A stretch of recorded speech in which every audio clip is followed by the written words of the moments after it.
Queria que você abrisse comigo no capítulo 5 do livro aos Hebreus, ou da carta aos Hebreus, capítulo 5. Nós falaremos sobre a importância da maturidade.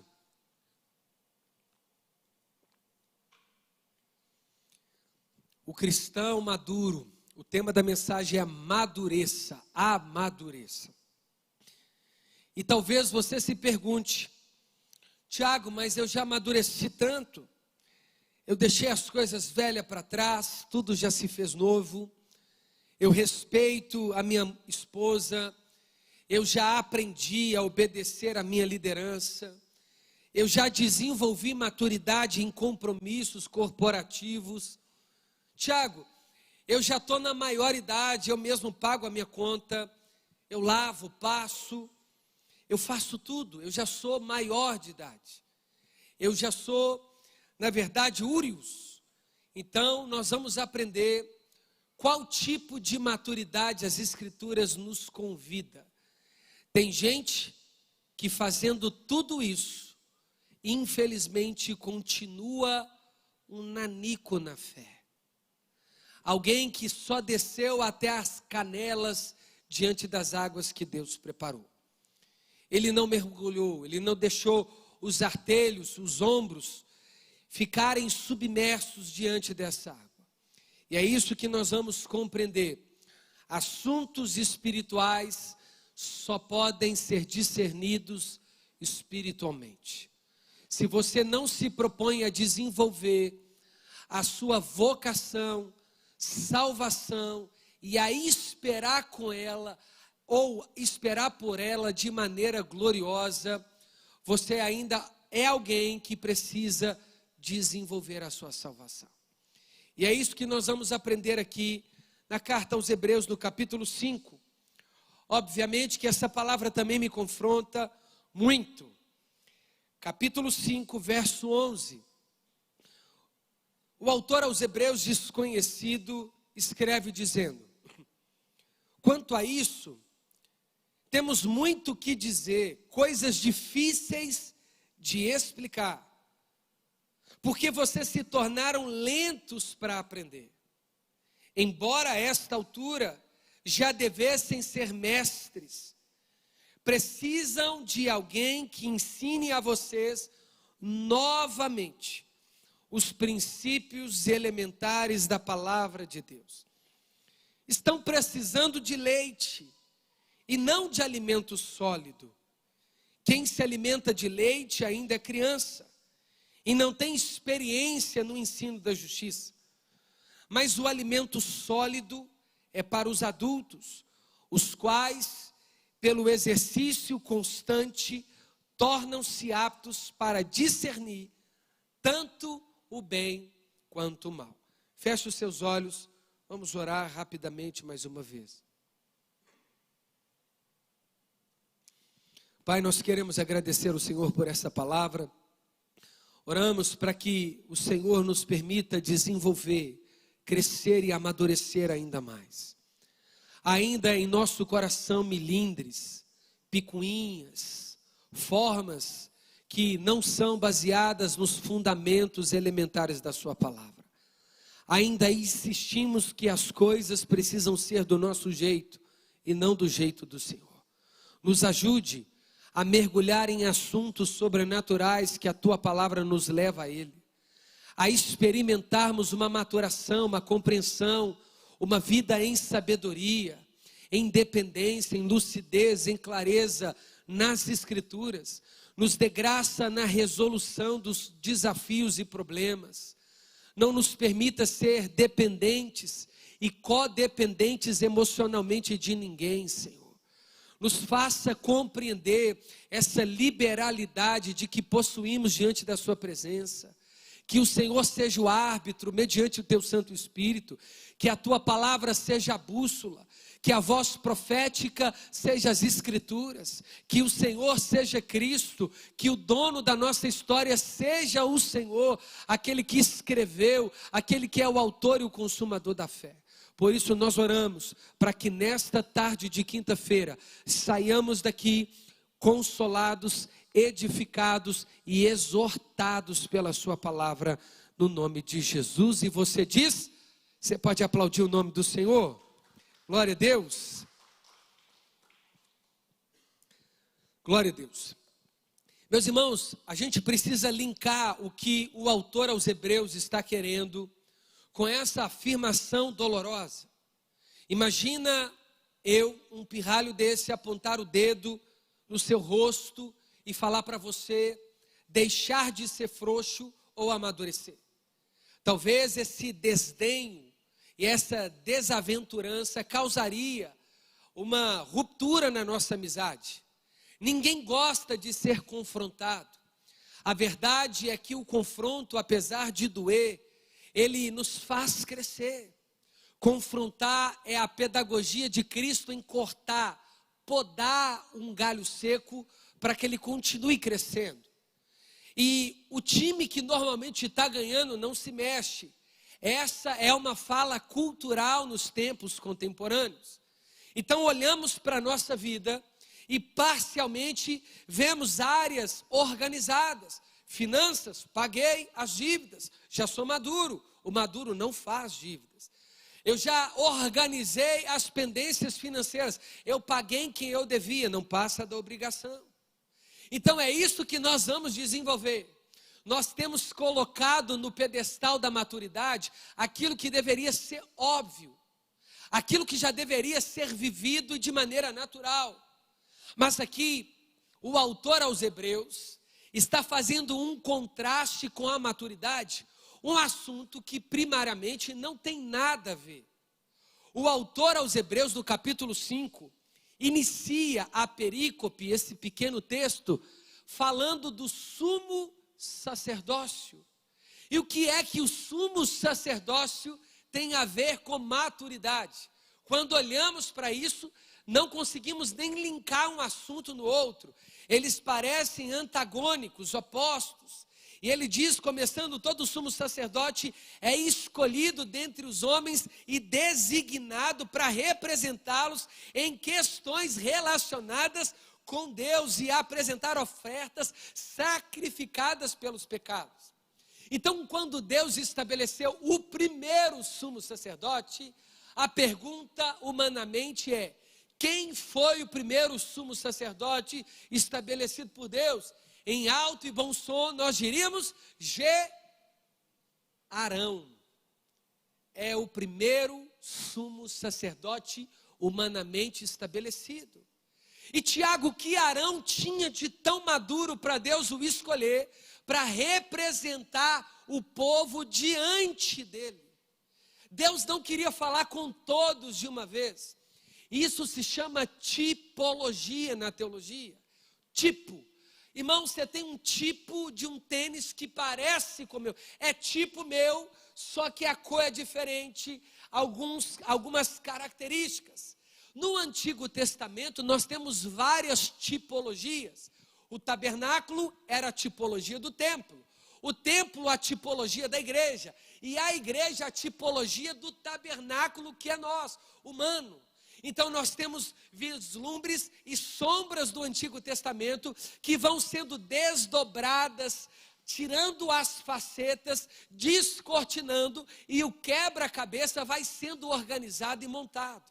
Então Deus, desde o Antigo Testamento, quando libertou a nação de Israel, porque não foi Moisés, Moisés foi chamado para ser o libertador, mas a liberdade veio do alto.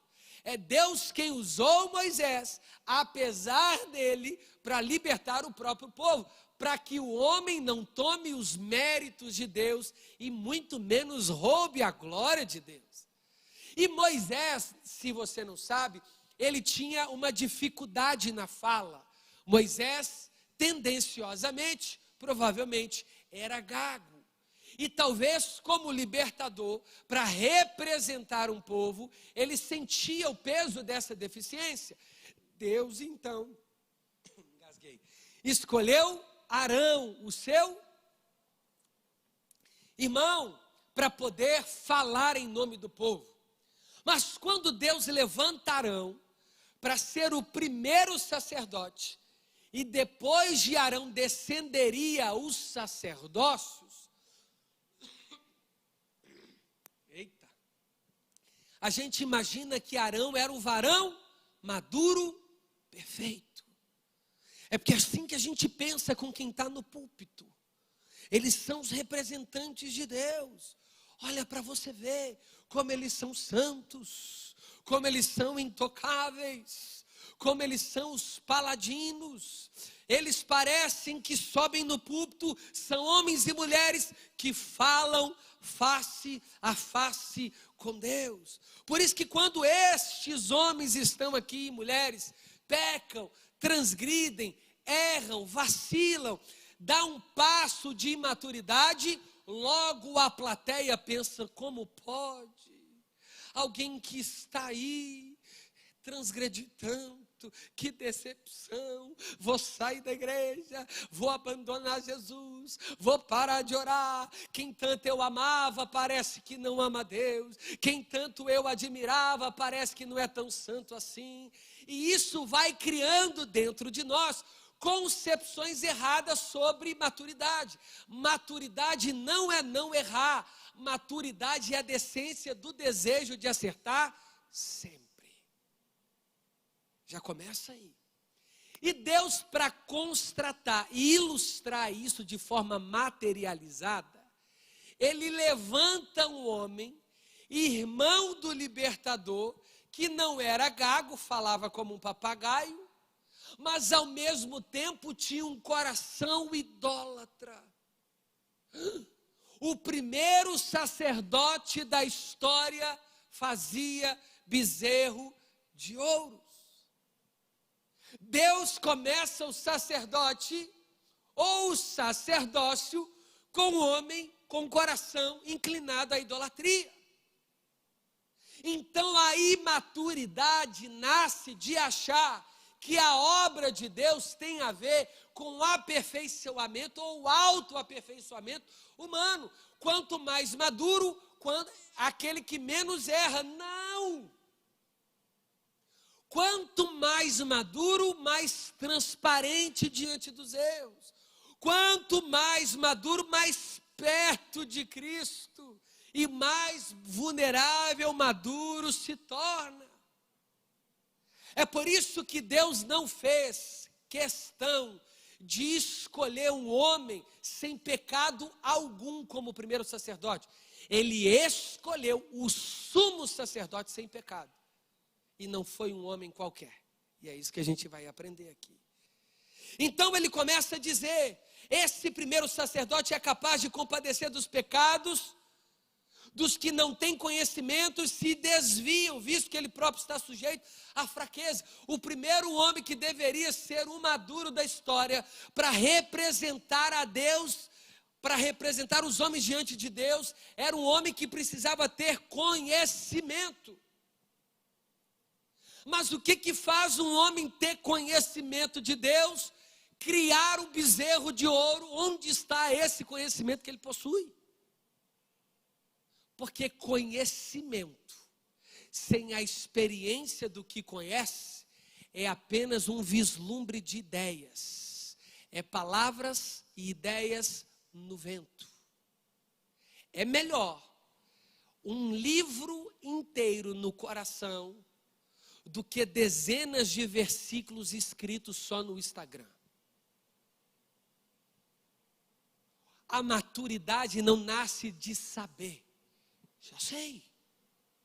Você sabe fazer arroz? Sei. Você sabe? Sei.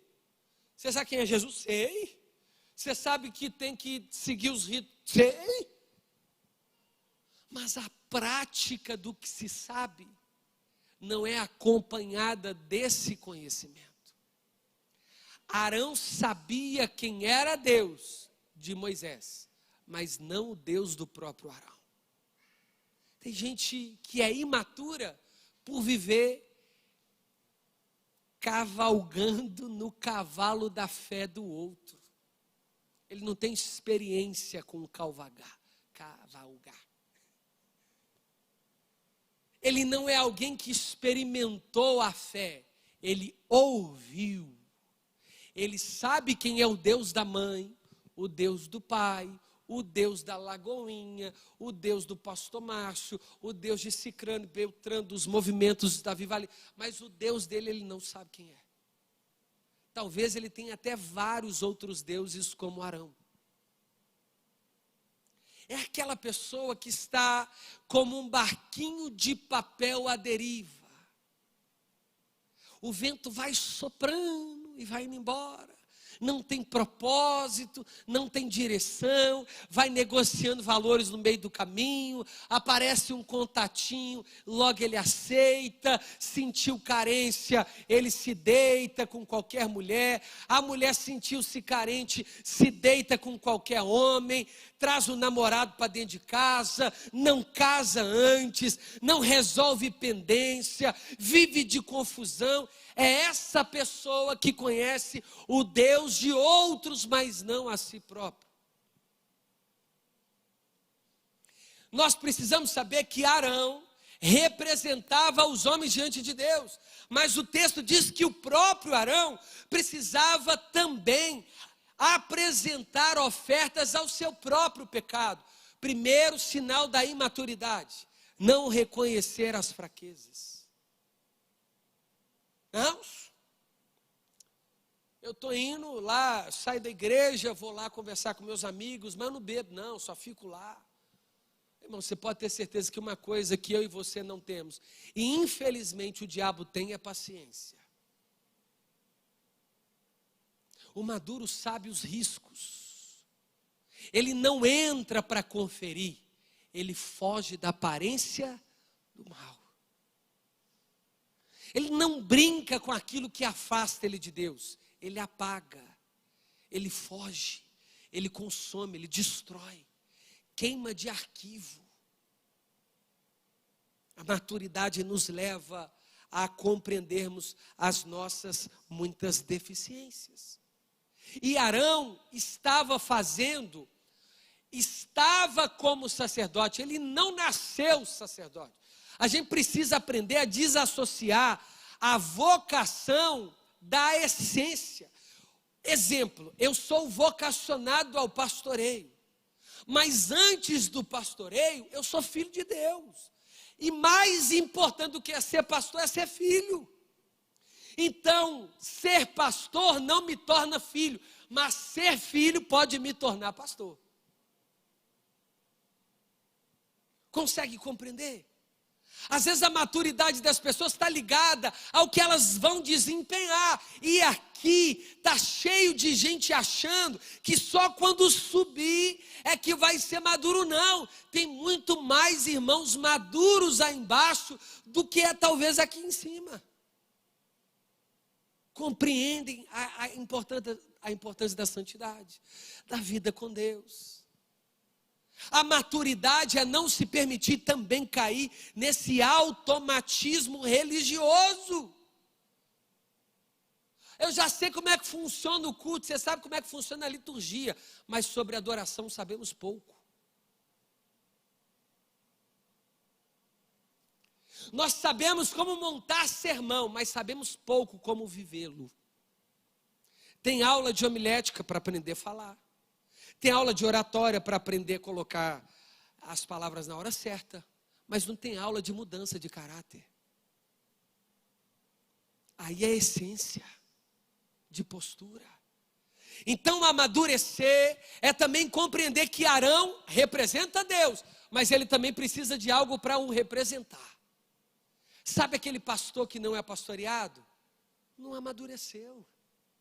Quem não senta para ouvir não tem o direito de se levantar para ensinar. A pessoa não tem prazer de sentar para ouvir uma ministração porque prega todo dia, está errado. Então está entendendo que maturidade não tem muito a ver com coisas tão pequenas que a gente vai dizendo por aí?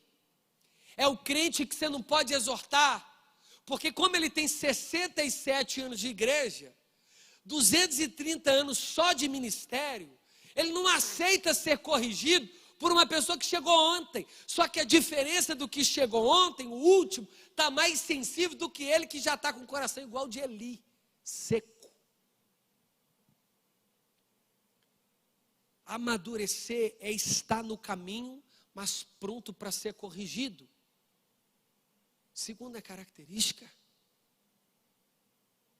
Não, ninguém fala assim comigo. Irmão, se você não quer desenvolver a fé, eu vou te convidar, participe de um clube, faz, uma cota lá no Termas, vai descer de tobogã, compra um pacote de turismo na Disney, para você ser feliz. Ministério é lugar de aperfeiçoamento do caráter. Machuca, dói, entristece, mas a gente tem que permanecer. O maduro fica firme. Ele não é ligado àquilo que ele sente, mas àquilo que ele crê. Ninguém toma essa honra para si mesmo. Detalhe, terceira característica: o sacerdote não faz do ministério uma plataforma para o sucesso. Irmão, não é network, eu vou conhecer fulano de tal, que de fulano de tal me leva para tal, que me leva... Não, não é isso. Nós não podemos tomar a honra e a glória enquanto estamos no exercício da vocação. Sacerdócio e Arão não poderia em algum momento dentro do santuário falar assim: eita, só eu uso estola sacerdotal no meio desse povo todo. Porque tem hora que a gente cresce, acha que é alguma coisa. Não, eu já sou o líder do líder dos líderes. Eu sou bispo dos bispos. Como se fosse alguma coisa. Se depende de título para ser parecido com Jesus, é sinal de que tudo que possui no coração é um desejo da Babilônia para falar dele e não de Cristo. O que tem de crente, que nem aparece, não tem cartaz, não tem outdoor, não tem vinheta, não tem programa, não tem câmera, mas crente.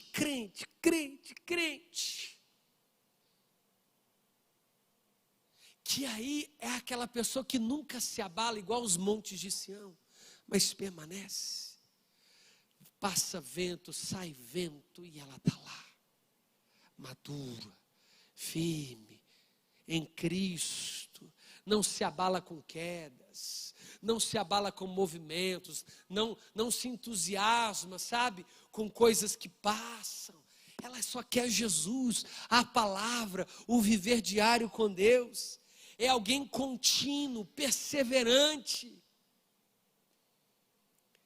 Ninguém toma essa honra para si mesmo, mas deve ser chamado por Deus. Irmãos, tem gente querendo ser sacerdote enquanto Deus chamou para a diaconia, e o contrário. Obviamente que agora lá em 1 Pedro capítulo 2, todos nós somos sacerdócio. Mas existem ofícios dentro do sacerdócio que foi designado em Efésios 4, nós temos 5 principais: pastores, mestres, evangelistas, apóstolos e profetas. Mas em 1 Coríntios 12, nós temos várias vocações ministeriais. Ministério de ajuda é aquela pessoa que tem o privilégio de socorrer o outro e ninguém vê. Dom da fé. Ministério de socorro, bastidores. A maturidade não tem a ver com a publicidade, mas com o secreto. O que tem de crente secreto e é maduro,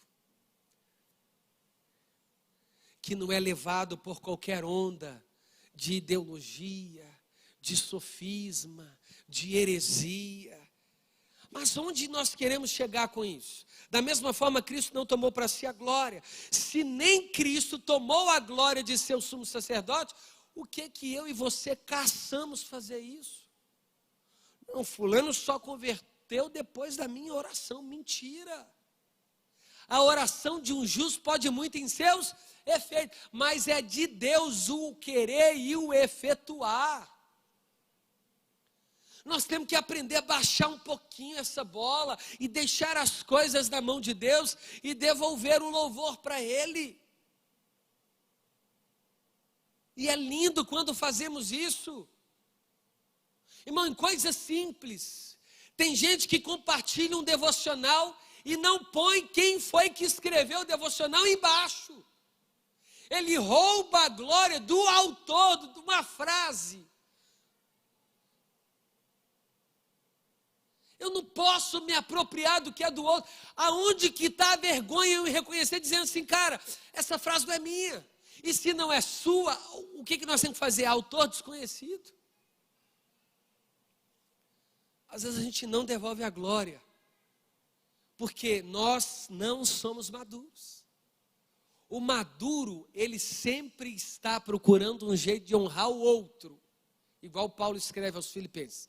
Procura um honrar o outro. Aqui não, no campo da terra natural e dos cristãos contemporâneos, é um querendo pisar em cima do outro.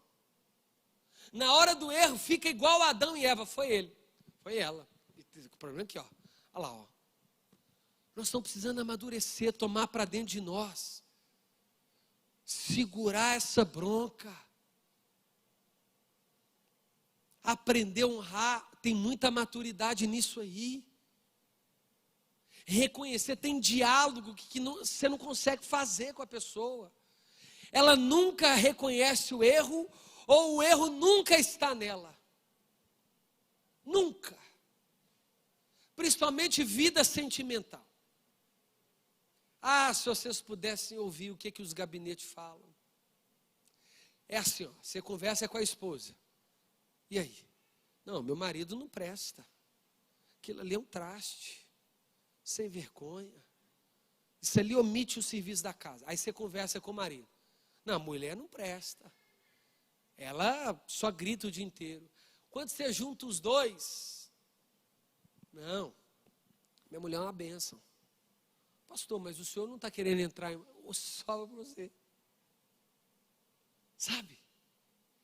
O maduro, ele sabe que a pessoa está errada, mas ele não propaga. Ele se coloca como solução. Ele não difama, ele não calunia. Ele deixa as coisas morrerem nele. Uma cova. Quanto mais crente, mais cova deve ser. Você ouviu? A não ser que você precisa se posicionar. Para o bem de todos. Caso contrário, irmão, você não fica falando. Você não denigre, você não constrange, você não gera ainda mais confusão, você não põe mais lenha na fogueira. Obviamente que o texto não está falando disso, eu estou aplicando, mas o texto está dizendo que Jesus, ele é o sumo sacerdote e não roubou a glória para si, mas Deus é quem lhe disse. Às vezes a gente quer levar o ministério na força do braço. Ah, já que Deus não está direcionando, deixa eu falar. Já que Deus não está falando, deixa eu fazer. Já que Deus está em silêncio, deixa eu procurar as maneiras e as alternativas aqui que me cabem. Sai da igreja. Abre mão da vida com Cristo, porque Cristo não fez no tempo que a pessoa queria. E detalhe, Cristo também não tem obrigação de fazer nada que a gente quer. Pede e recebereis, sim, mas ao mesmo tempo, em outro texto, como o Tiago diz, peça, porém, com sabedoria. Irmãos, o Espírito Santo intercede por nós, porque nós não sabemos orar. A gente acha esse texto bonito. Ah, que fofo. Olha quão imaturos somos a ponto de não sabermos orar. Pedimos e não recebemos porque pedimos mal. Irmãos, eu ouvi esses dias, uma pessoa de um empreendimento estava orando para uma outra pessoa não ir com o mesmo empreendimento perto do dela. Senão seria uma concorrência. Irmão, o que tem de mulher que ora para o marido morrer? Jesus, não mata com muita dor não, mas põe um negocinho ali, maligno, que cresce rápido. Irmãos, não estou brincando. Estou falando sério.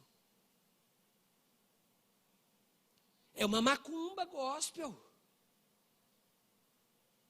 Não, eu não estou torcendo contra não, mas também a favor, né, também é demais. Nós não amadurecemos, foi nada. Tempo de igreja não amadurece ninguém. Se tempo de igreja amadurecesse, os porteiros de igreja iam ser os mais crentes do que os pastores. Se você vai conversar com o porteiro da igreja, ele tem 163 anos que ele está ali, trabalhando de carteira assinada. Não resolve. O que amadurece é um coração disposto. Vocês estão aqui? Vocês estão muito em silêncio, hein? E aí, agora o autor aos Hebreus, estou doido para falar quem que é o autor aqui, está na ponta, mas não é consensual, não vou soltar. Há várias linhas interpretativas, tá, irmãos? De que a carta aos Hebreus seria escrita majoritariamente por Paulo. Outros citam até Epáfras, que tenha escrito Áquila, Priscila, Timóteo, Pedro. Eu já ouvi de tudo. Mas como não tem o autor, é o autor desconhecido. Agora ele fala que o fator que contempla o sacerdócio de Jesus não bebe de Arão, não vem da raiz araônica. Mas como não, Tiago? Você falou lá no início que o texto também diz que Arão não é o primeiro sacerdote. E como que Cristo é sacerdote se ele não passar por Arão? Boa pergunta, né, irmãos? Porque Cristo não se tornou representante porque ele nasceu de uma mulher como nós? Não viveu o que nós vivemos? Não experimentou e foi experimentado em dores, tentações? Mas como que Cristo pode ser sacerdote sem pecado se Arão pecou? Está aqui no verso 6. E diz noutro lugar: tu és sacerdote para sempre, segundo a ordem de Melquisedeque. Quem que é esse moço? Mistério. A teologia tem duas explicações: teofania e tipologia. Teo, Deus, fania, aparição. Melquisedeque, essa palavra toda é dividida em duas. Melqui quer dizer rei. Zedeque, Salém, ou Jerusalém, ou Jerusalém. Então, Melquisedeque, no original, é rei de Jerusalém. Não existe um judeu escrito na Bíblia, o nome dele, que ele não tem uma árvore genealógica, não pode.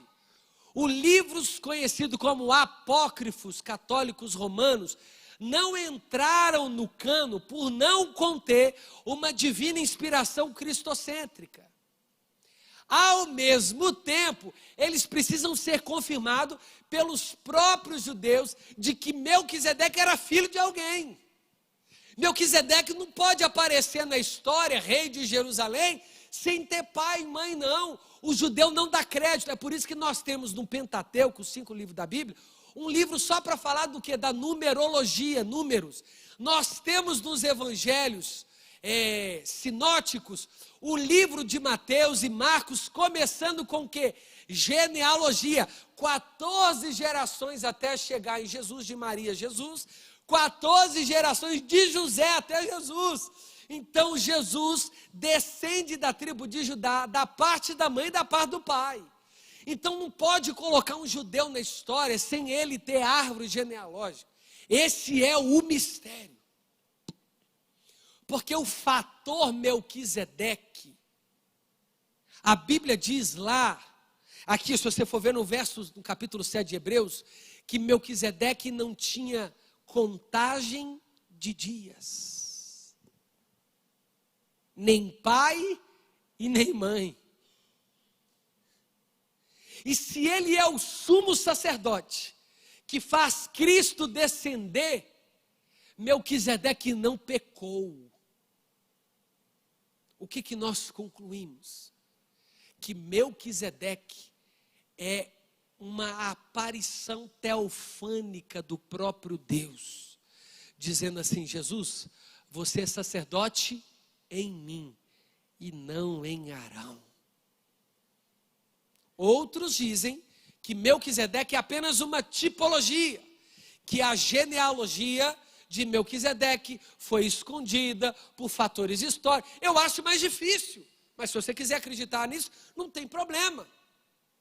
Mas o que a gente precisa saber é que o nosso sacerdócio que nos amadurece não tem a ver com Arão que caiu, mas tem a ver com Cristo Jesus, que não caiu, mas desceu, morreu, mas ao terceiro dia ele ressuscitou. Aleluia! Para eu terminar, glória a Deus. Aí eu chego no texto. Quanto a isso que esses mistérios todos. Muito temos a dizer coisas difíceis de explicar. Era para a gente estar aqui discutindo Melquisedeque. É o que o autor dos Hebreus está falando. Porque vocês se tornaram lentos para aprender, embora a essa altura já devessem ser mestres, precisam que alguém ensine vocês novamente os princípios elementares da palavra de Deus. Ou seja, o que o autor dos Hebreus está falando? Não tem como conversar com menino coisas de Melquisedeque, porque menino está resolvendo ainda BO, inveja, problema, dívida, picuinha, neném me disse, fofoca. Aí o gabinete é disso, enquanto a gente deveria estar sentado em uma roda, falando assim: quem que é Melquisedeque? Que homem que é esse? Que não tem começo de dias e nem fim, não tem pai, não tem mãe, como assim? E assado, será que é uma teofania? Será que é metafísica? Será que é uma transcendência? O que é? Vamos discutir. Não dá tempo de falar de coisas misteriosas como uma igreja que ainda depende de dedeira, neston. Eita. Não dá não. Melquisedeque querendo chegar na história. E a gente assim, qual que é a cor da camiseta, da conferência? Não que seja ruim isso. Hein? Vai ter área VIP, vai ter não sei o quê, vai ter luz, vai ter papel, vai. Então, reunião para discutir tudo bem, não é disso que eu estou falando, não é pecado fazer isso em momento nenhum nas Escrituras. Eu só estou dizendo que é muito pouco, enquanto a gente deveria estar quebrando a cabeça com assuntos sobrenaturais. Sabe aquele assunto cabeça? Que não tem conclusão. Quanto mais cabeça um assunto não tem fim. Porque se tiver fim, não é cabeça. Porque não pode ter fim. Assuntos infinitos dentro da finitude não pode. Assuntos atemporais dentro da temporalidade não pode. Assuntos eternos dentro da cronologia não cabe. Vocês estão aqui entendendo isso? Então, qual que é a maturidade para a gente concluir? Que o autor aos Hebreus está dizendo começa a ter pensamentos sobrenaturais, de assuntos na palavra que já traspassaram, se tem que batizar com águas profundas, se é por aspersão, se a ceia é um dia só, se a ceia é todos os dias. Não quero saber de assuntos elementares, não. Eu quero assuntos extremamente sobrenaturais.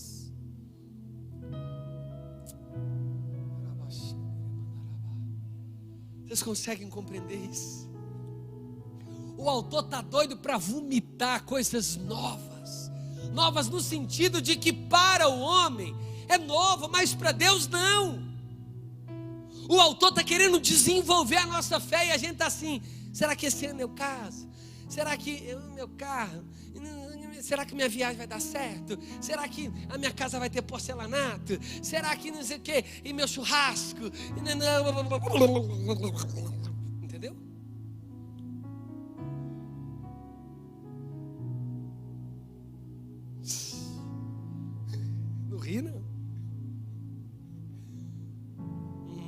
Uma boa pregação tem uma boa encenação. Vocês estão aqui, irmãos? Fica de pé no seu lugar. Eu estou querendo dar alimento pesado. É joelho de porco, orelha de porco, pé de porco. Vocês comem uma feijoada pesada. Mas não, vocês estão querendo aveia. Vitamina de morango com um pedacinho de manga. As vitaminas dos cabros hoje em dia. Bate aí, morango e pitaia. Irmão, que morango e pitaia? Não tem nem isso. Bate um abacate inteiro aí, meu filho. Não precisa pôr açúcar nem leite, não. Põe água mesmo. Entende? É alimento pesado. Escritura, o texto entrando, rasgando, confrontando.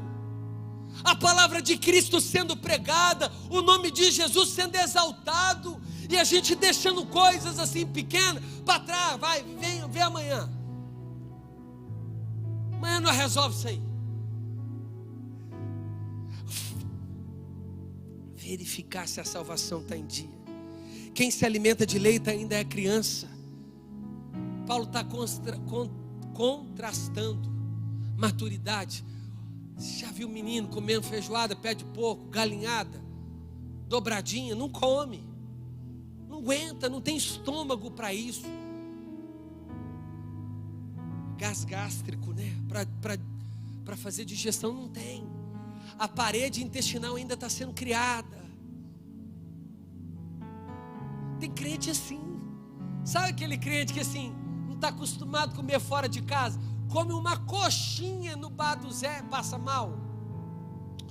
Nossa, que estava tão gordurosa assim. Não estou acostumado com essas coxinhas. Irmão, meu estômago é igual de avestruz. Estômago de pobre, não tem isso. Come o que tem, na hora que tem, com gordura, sem gordura. É assim, irmão. Amém? Não é, mãe, faz uns sucrilhos. Tem gente assim. Almoço, arroz e nuggets. Cristãos se alimentando disso. Miojo. Espiritualmente falando. Mas eu também não quero envergonhar vocês, até porque eu estou nessa condição de amadurecer. Mas eu estou sentindo que o prato que tem descido sobre mim é pesado. Mas aí é uma decisão que nós fazemos diariamente. O que é um prato pesado? Fazer devocional todo dia é um prato pesado. Porque tem dia que você acorda crente, mas tem dia que parece que você está desviado. Tem dia que se deixar você canta sem instrumento. Mas tem dia que você põe o dedo e não quer ouvir nada. Vocês estão aqui? Mas o alimento sólido é para adultos, os quais pelo exercício constante, constância, tornaram-se aptos para discernir tanto o bem quanto o mal. Parece que a gente não está discernindo o que é certo, o que é errado. O certo está errado, o errado está certo. O profeta que vendeu é o profeta da geração. O profeta que prega a palavra parece que está sendo expulso da igreja. A verdade está sendo transformada em mentira, a mentira em verdade. A palavra gostosa é a palavra boa, a palavra verdadeira é dura. Nós temos que aprender a discernir.